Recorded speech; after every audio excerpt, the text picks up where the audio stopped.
sales. I'd like to first say that you're not going to see glitz here, so please don't expect it. I'm not an entertainer nor an actor. I've created this video as a tool designed to educate people about a business concept that works, for people who are willing to put 100% of themselves into something. See, it takes 200% to be successful in business. 100% must come from you. 100% must come from the business vehicle that you've chosen. Business vehicle meaning how you earn your living, how you support your family. I've seen people who relentlessly pour 100% of themselves into a business vehicle, profession, or job, but that vehicle doesn't have the capability to give back 100%. The mechanics of wealth are just not there.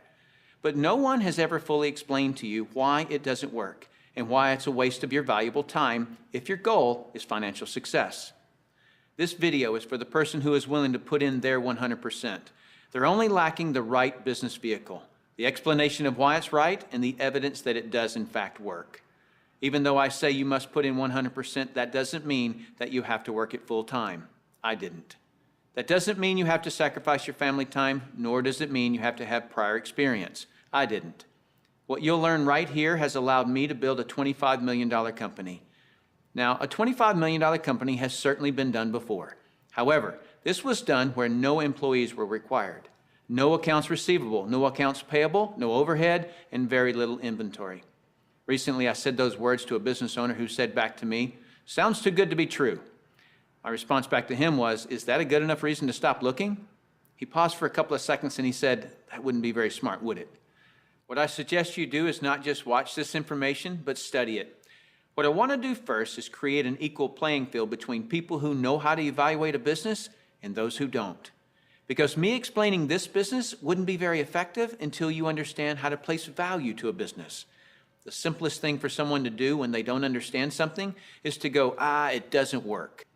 The way I'll accomplish this equal playing field is to give you 4 main principles to look for in a business. Number 1 is a huge expanding market. If you were the best vinyl record producer in the world, would it matter today? No. It doesn't matter how good you are in an industry that's eroding. Number 2 is a unique and consumable product. I'll cover unique first. If you don't have a unique product, then you compete on price and convenience.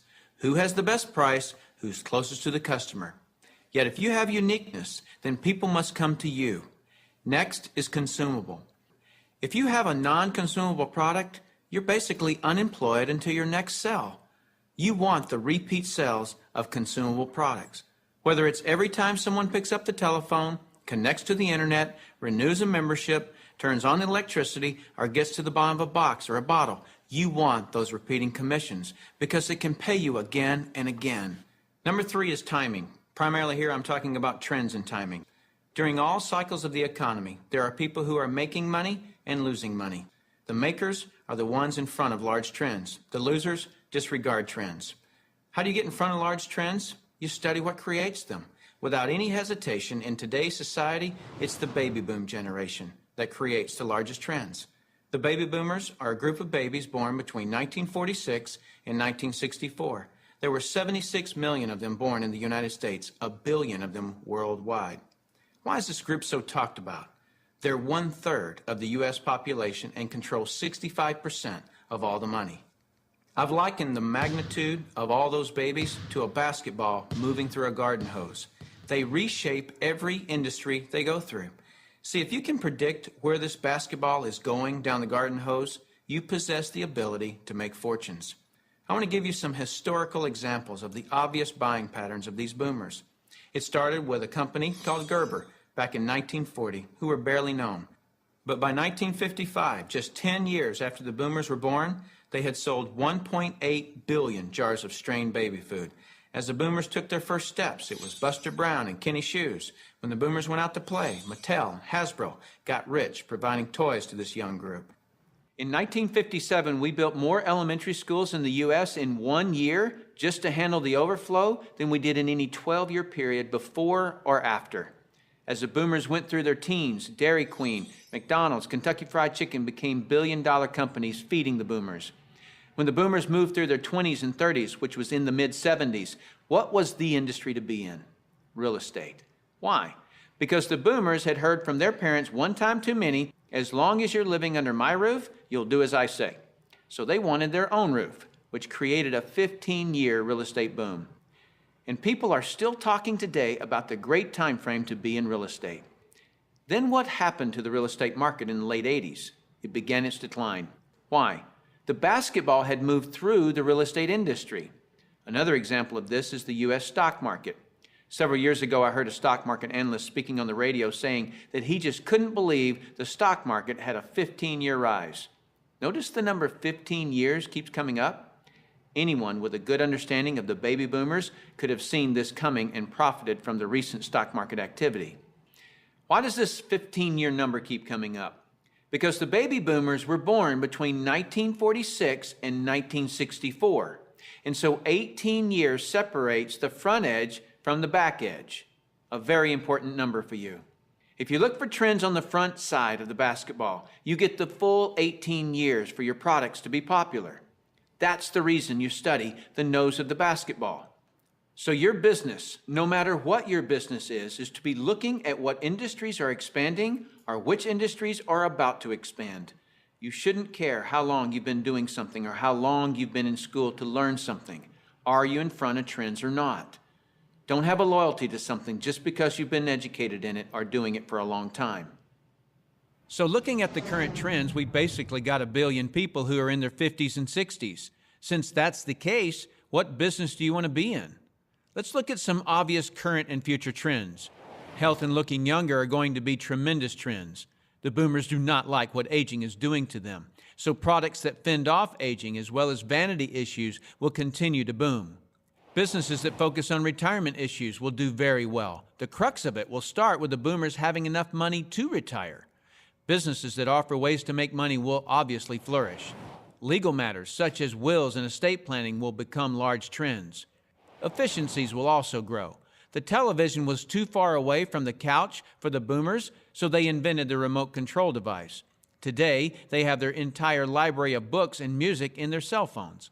The boomers have always been enamored with technologies that make life easier. These technologies will actually create industries. For example, the computer created the need for antivirus software. The internet has created a need for identity theft protection and firewalls. But there will be many additional industries created by the computer and internet technologies. It is the computer plus the internet that made the iPod, iPad, and iPhone possible. As a side note, the baby boomers are not the only trendsetters. They are just the largest and have most of the money. As the world becomes one, the international market will play a big role, as well as the group born just after the baby boomers that are known as Generation X. But remember, the boomers control 65% of all the money. So when a bright Generation X person creates a great new product or service, they must make it simple enough that a baby boomer can understand it. Otherwise, that product will not reach mass acceptance. Those are some of the big trends. So if you want to be brilliantly compensated, you must focus on industries and companies that have positioned themselves in front of these trends. All right, let's move forward. Number 4 is leverage. I'm going to spend some time on this one because we're not really taught this in our society. We're taught to go get a good education, build a resume, and exchange our expertise for someone's dollars. The problem with that is if we're not exchanging our expertise, we're not making any dollars. So vacation time is costly. A walk around the golf course, costly. Family time, although extremely important, is costly. I'll define the word leverage as an increased means by which to attain something.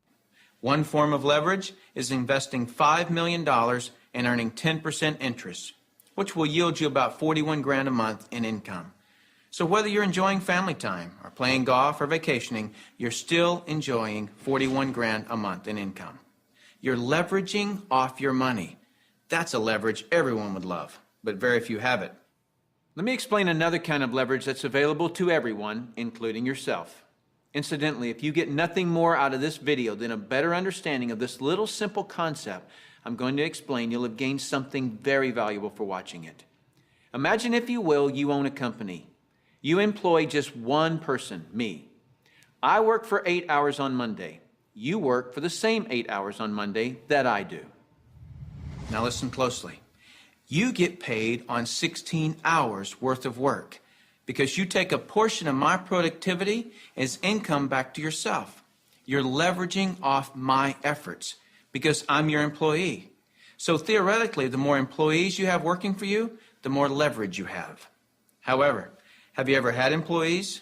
If you have, you know that in theory, hiring employees sounds great, but it's very difficult to reach leverage through employees. I've heard it said that if you have one employee, you have one headache. If you have 100 employees, you run an adult daycare center. And the reason being is this: no employee will ever work as hard for your company as you will, because they don't own it. Here's my rule of thumb for reaching true leverage. If there's one sentence that epitomizes the entire video, it would be this: to have true leverage, you must create a situation where everyone has the same amount to gain. Only then do you have true leverage. Let me give you an example of this type of leverage. Let's say that I'm a real estate broker and I hire an agent named Robert. Robert goes out and sells a building. Robert earns a percentage of the selling price of the building, and so do I, the broker. Why do I, the broker, earn a percentage when it was Robert who sold the building? Well, I did some of the advertising. I trained Robert. I had the initiative to go get my broker's license in the first place. I put up the risk. I did a lot of things. And so it's valid that I, as the broker, earn my money. But Robert doesn't work for me as an employee. He's an independent contractor. He just hangs his real estate license on my wall. My point here is the broker and the agent have the same amount to gain from the sale of the home. It is totally in the agent's interest to earn more money, which is a form of leverage for the broker. There is a flaw in this leverage situation that I've shown you, and it's this: the broker can have multiple agents, but the agents cannot. The broker has leverage, the agents don't. Until the agents do what most brokers dread. What happens when I, the broker, have been real effective at teaching Robert to be a good agent? What's Robert going to want to do in a couple of years? Be his own broker, right? Is this good for me, the broker? No, because as soon as he becomes a broker, two bad things happen to me. Number one, he breaks away from me and I lose him as an income source. And two, worse than that, he's now my competitor that I trained. He knows all my good stuff. By the way, this doesn't just happen in the real estate industry. It happens in practically every industry. Have you ever heard the expression, "I'm just going to work there for experience"? What does that mean? It means I'm going to strip them of their knowledge and then go do it myself. If you're a business owner, how many people have you trained who are no longer working for you? How many people have you trained to be your competitors? Well, this gets worse. Let's say that Robert is now a broker right down the street. What will he do now that he's a broker? He'll go out and hire his own agents. And let's say one of those agents is Linda. Linda also eventually wants to be a broker. So she becomes a competitor to me that I indirectly trained, as well as Robert, who I directly trained. And this continues on and on. I actually created a chain of competitors that I trained. What if we did a whole paradigm shift? Here's where this becomes brilliant. Let's say instead I'm going to empower Robert to become a broker. I want him to become a broker from day one. See, the only way that you or I can retain a leader is provide him or her with the same opportunity for growth that we have. Hence, an opportunity where everyone has the same amount to gain. So from day one, I'm going to encourage Robert to be a broker. And when he does, he doesn't break away from me and become my competitor. He shifts from agent to broker, which now allows him to sponsor his own agents. Now, to create an incentive for me, the broker, to always help Robert and his agents, I'm still going to earn a percentage of what he and his agents sell. And shouldn't I? I trained him. I put up the risk and all those reasons I mentioned earlier. Now, the percentage I earn from Robert and his organization should be a lot smaller than when he was an agent, but I should still earn a percentage. That's my incentive to keep working with them. Now, some people look at this and say, gosh, isn't that one of those pyramids? And what's the perception of a pyramid? People at the top making all the money and the people down below do all the work, right? Isn't that the perception of a pyramid? Let me explain why this is not a pyramid and why people at the top don't necessarily make all the money. Let me just make a quick point before I discuss the pyramid issue. It's not the geometric shape that people have a problem with, This geometric shape is probably the shape of your family tree, the shape of our government. To the architect, it's the strongest structure known to man. Every organizational structure in the world is this shape. So the shape isn't the problem. However, that perception, people at the top earn all the money, let me illustrate that for you. Here's a typical corporation. At the top, you have a CEO, which stands for Chief Executive Officer. Does the president earn more money than the CEO? Not normally. How about below the president? Do any of the vice presidents earn more money than the president? No. Let me ask this question, and I want you to really think about it. What would happen if some of the vice presidents of a corporation made more money than the president? Really, what would happen? Talk about total confusion. This whole process is called delegation. Each level of the corporation earns less income. The reason the president can tell the vice president what to do is because they make more money. So the corporate structure is people at the top making the majority of the money, and the people at the bottom do not. The CEO of any corporation earns off the productivity of, or is leveraged off of, everyone in his or her corporation. Whether that CEO personally hired every employee or someone else in the company hires them. So the CEO, and only the CEO, earns on multiple levels of his or her company. And the model that I'm suggesting as being brilliant is where you, the individual, are given that same opportunity to earn on multiple levels of brokers and agents, just as the CEO of a corporation is. From here on, I'll refer to this form of marketing as network marketing.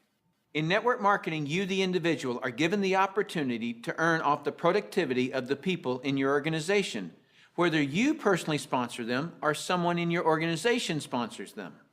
Remember that I said to reach true leverage, you must create a situation where everyone has the same amount to gain. Well, that's what I just described. Here's what makes the network marketing structure the absolute fairest structure available. In most network marketing companies, everyone can earn a certain number of levels deep of the organization they build. Everyone in the company can earn that same number of levels deep, like maybe 4 levels deep or 6 levels deep. Let's say we use 4 levels. So if you build an organization to be more productive, then you would earn more money than I would, even if you were in my organization. In the example shown, you would earn on 3 levels I couldn't reach, because everyone gets the same number of levels. There are people in my organization right now that earn more money than I do. Do you know what I call that? Fair. Shouldn't it be that way? I mean, take any structure. Shouldn't the most productive person in that structure make the most money? Now I'd like to show you an interview that I did a few years ago with Dr. Charles King, who holds a PhD from Harvard and is a professor of marketing at the University of Illinois at Chicago, who actually teaches network marketing at the university. Dr. King, we're delighted to have you here. I'm pleased to be here, Tim. Dr. King, could you tell us a little of your education and your business background? Tim, I'm a professor of marketing at the University of Illinois at Chicago. I got my bachelor's and master's degrees from the University of Texas in Austin, spent a tour of duty with the Exxon Corporation, and then returned to get my doctorate in business administration from Harvard University. More important to this discussion, over the last 6 years, I've been involved in doing research, teaching, and consulting in network marketing. So coming from such a conservative school, and I know you a little bit, and I know you to be very conservative, what caused you to look at network marketing to begin with? In 1990, we had a major economic recession in the United States. The Midwest and Chicago particularly were very badly hit. As a result, the interviewers stopped coming to campus. We were graduating hundreds of students a semester, and they weren't getting jobs. Our alumni were coming back to us, losing their jobs, looking for help, and we had nothing to offer them. Now, I started looking, because of my background in business consulting, at alternative career paths. I went out and I looked at starting your own business, at home-based businesses. I looked at franchising. I looked at direct selling. And in the direct selling arena, I backed into network marketing. Now, I was very cynical, skeptical. Tim, I was negative about network marketing. They don't teach network marketing at the Harvard Business School, and I didn't know much about it.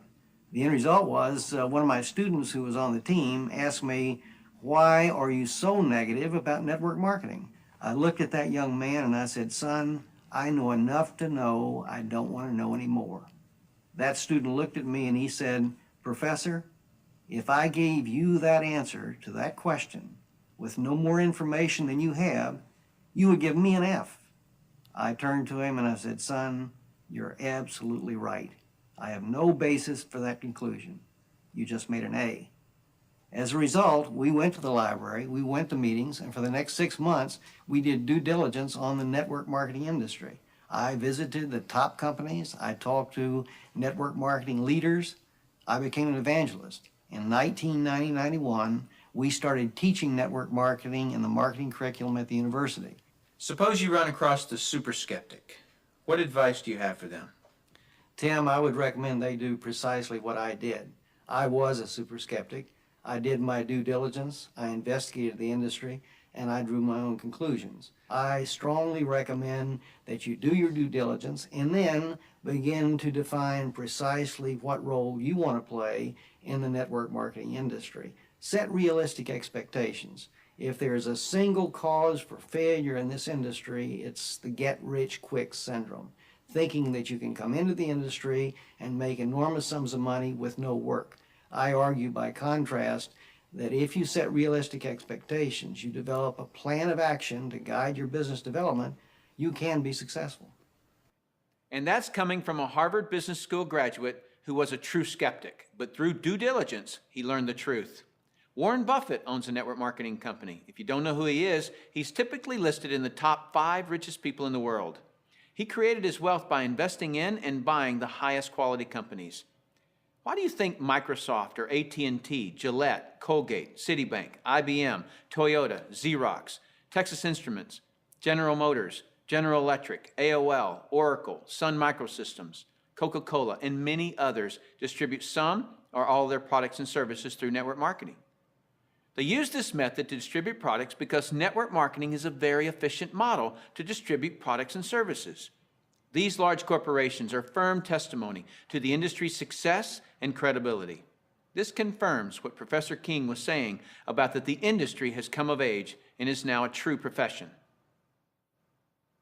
The reason so many people are coming into network marketing is because people want control of their life. They want a quality of life, and network marketing truly offers that. I hear people all the time complaining that they are too busy or don't have enough time. People act as though time owns them instead of them owning time. Have you ever noticed that there are people who, with 24 hours, earn $10,000 a year, and there are people in the same 24 hours who earn $10 million a year? Let me explain the difference. I've heard people say this phrase: "It's easier to just do it myself than try to get other people to do it." Whenever I hear that phrase, I know that person just nailed their feet to the floor. All they can do is expend their time, not invest their time. Here's a secret. Wealth is hidden from those who must do it all themselves. Wealth exposes itself to those patient enough to train others. When you understand the power of educating and empowering others so that you get more done, you're truly on your way to wealth. Now, with that understanding of the importance of training others so you get more done, look at network marketing, and you'll see why I call it brilliant compensation. In network marketing, what you teach and train others to do is duplicate what you do, which is to find and train others. This is actually multiplying you. That's why I say, next to your spiritual growth and your family, there is nothing in the world you can do that will reward you better than investing your time in network marketing. I'd like to cover one last thing in closing, which I feel is one of the most important points for you to fully understand the value of network marketing. Let me illustrate something to you that is so profound. What's the maximum number of hours you could work in a day? 24 hours, right? So if you didn't sleep all day, you could work 24 straight hours. What if you didn't sleep for a whole year? You could actually work 8,760 hours in 1 year. But that's the maximum number of hours you could work in a year. I have 56,000 people in my organization worldwide. Well, let's suppose that all 56,000 people work just 1 hour out of a year. 56,000 people times 1 hour each equals 56,000 hours of work that I'm being paid on. Well, for most people to earn on 56,000 hours of work, they'd have to work for over 6 years, 24 hours a day without sleep to put in the same amount of hours that I could in 1 hour a year. Let me throw in something really ridiculous. Suppose all my 56,000 people worked 1 8-hour day in a year. 56,000 people times 8 hours is 448,000 hours I'm being paid on. Well, it would take most people working over 51 years, 24 hours a day, to do what I could do in 8 hours a year. 8 hours in 1 year versus 51 years working 24 hours a day? Doesn't seem fair, does it? It's definitely not fair. What's not fair is that you haven't understood this until today, and other people have. But now that you understand it, take responsibility for it. Don't go running and try to create reasons why you can't do this. You can do this. I don't say any of this to impress you. I don't need to impress you. This is an educational-only video. My purpose in creating this tool is to contribute back to that woodpile that so generously gave to me. Because network marketing has given me a lifestyle I previously couldn't have imagined. And because network marketing has given me total financial and time freedom, I feel it my responsibility to explain the industry in an understandable way. So I say all of this only to impress upon you that the difference between the wealthy and everyone else is leverage. You've got to understand that. And nothing gives you, the individual, leverage in such an ethical way like network marketing can. So go get a pad of paper, write down what you really want in life, then call the person who gave you this video and tell them whether you're an A, B, or C. C is see you later, no thanks. That's fine with us because your relationship with the person who gave you this video is more important to us than anything. Or you're a B. A B is I may be. I want to first explore the product. If that's you, then do that. Don't procrastinate. The number one killer of financial success is procrastination. People just putting it off until tomorrow, and they've somehow convinced themselves that they'll actually do it tomorrow. You know what I'm talking about. As soon as I'm done with this project, then I'll have more time. Or as soon as little Jimmy gets back to school, then I can, and they never do. If a person has an excuse, they have all they need to fail. Don't let that be you. Get your product today. Or you're an A, and that means absolutely. No, you don't have all your questions answered, but you see enough to start and begin your training. Very well done to you in your ability to make a decision. If it's late at night and you just watch this, don't be concerned that the person who gave this to you is sleeping right now. They'll be up. And if they're not, wake them up. Tell them, hey, now that I understand this thing, I can't sleep. And if I can't sleep, you're not going to sleep. Believe me, they'll appreciate that call. So call that person and tell them whether you're an A, B, or C. That's it. Join us. You'll be glad you did. Now is the right time, the smart time. Thank you for taking the time to view this video. I hope it's been educational to you.